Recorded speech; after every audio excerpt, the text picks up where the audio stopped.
How would you put yourself on that scale? Masculine being 1, feminine being 5.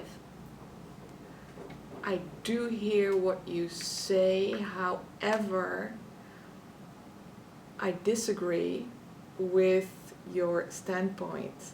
If you go back like 2,000 years, the women were, as you refer to masculine, a lot more masculine than the men. So the women were actually, taking the lead, taking the responsibilities, etc. And over time, due to cultures, it has evolved. Where in the 50s, women were more the stay-at-home moms, doing the cooking, looking perfect, and the men went out to work.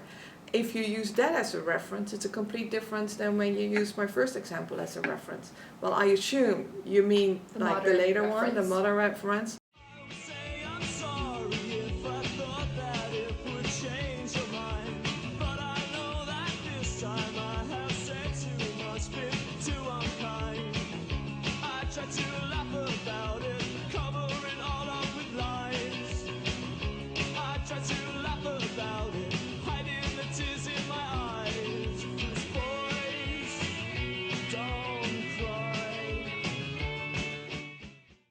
If you think that taking charge and making decisions and actually getting things done are the masculine type of things, then are probably more masculine than feminine.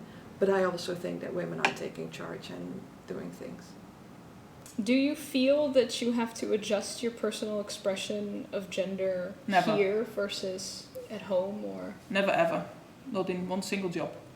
I just be myself, and it just depends on the people you're with and the subjects you're talking about and laughing about. But yeah, it's all okay with me, and I can adjust myself to the situation very easy, so it's no problem for me. I think I am who I am. Although in some cases you have to be maybe a bit more feminine or a bit more masculine than you normally are. Mm-hmm. But not in such a way that I would feel uncomfortable about it. Going back to this business trip, the first customer we went to see, I sat with him and we said like this. So if you consider to be that masculine, that's masculine. Go like, oh, do you remember that and then the trade show, what happened, da da da. And in another meeting, it would be probably more my feminine. I was wearing a skirt. I was more like, oh, really? So tell me more about, wow, that's impressive how you did that. So that is then more maybe, but it's more adjusting to the person you're with.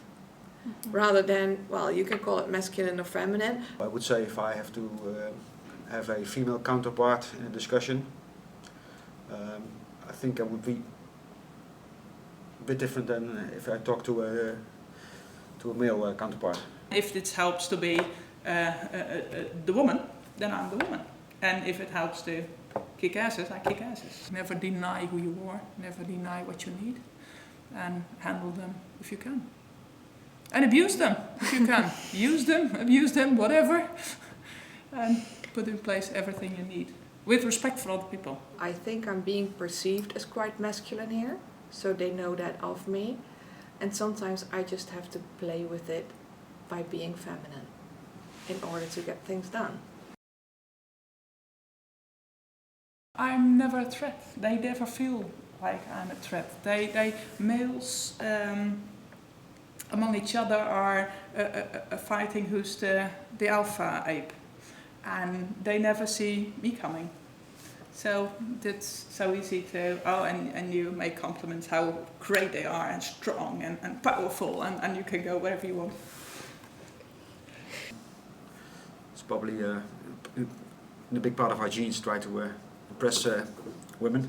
Often I can do things on my own, but when there's a hard job, most of my classmates help me very fast, like I'm like, oh, okay, I can do it, but they're like, oh no, I can do it for you, and I feel like, but I want to do it, I want to learn it.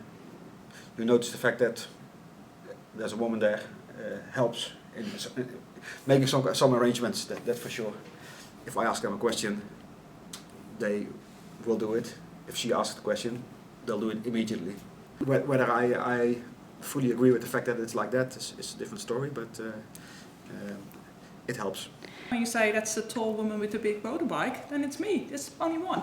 So if you mess things up, they know where to find you. But if you do good things, they also know where to remember.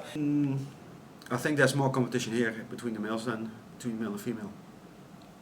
Although I could well imagine that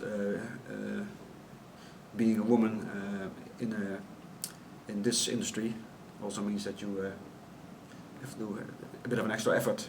I think you have to show more that you have the skills. And if you're male, people would more accept in your position. And I think when you're female, you have to do an extra effort there to get approved. Women are, if you have them, I really want them in my team, and I think it's making the team stronger to have a good diversity of men and women. But from a management perspective, they take a lot of energy. Women are more on the sensitive part, and you can hurt them when you don't mean it. It doesn't matter if you're very strong and you work very hard and you're very fast. It matters about the quality of what you're making and if it's good or not. The man I was working with, he was just doing his job and was focusing, and I said, wait a minute, just come stand here and maybe we should do it like this, or maybe it's better like this. And we talked about it and it was okay, so we did it my way. So yeah, I think it's I don't necessarily think it's because you're a female, but I think it's how you are as a person and how you see things. Most times you see it more with women, the more feminine parts, and more with men. So it's not that I say you have to be a man or a woman, but you have also all those powers in you, and recognize them and putting them in place when you need them. I think with this whole interview, it's more person related rather than gender related.